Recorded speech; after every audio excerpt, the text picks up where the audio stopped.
আসসালামু আলাইকুম, সবাই কেমন আছেন? আজকে সকালটা দেখেন, আমি আজকে যাব আমার খালামণির বাড়িতে। আজকে সকালটা অনেক সুন্দর দেখতে, কারণ কালকে রাতে বৃষ্টি হয়েছে। এই যে রওনা হয়ে গেলাম খালামণির বাড়িতে যাওয়ার জন্য।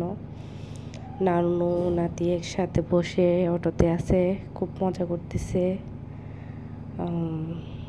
আমরা অটোতে বসে আছি, কিছুক্ষণ পরে হয়ে গেল জ্যাম, অনেক জ্যাম পড়ছে। বসেছিলাম, ওয়েট করতেছি কখন যে জ্যামটা কাটবে, মানে অনেক অপেক্ষা করতেছি। করার পরে অবশেষে আমরা খালামণির বাড়িতে গেলাম। ওরা তো রান্না বান্না বিশাল অবস্থা।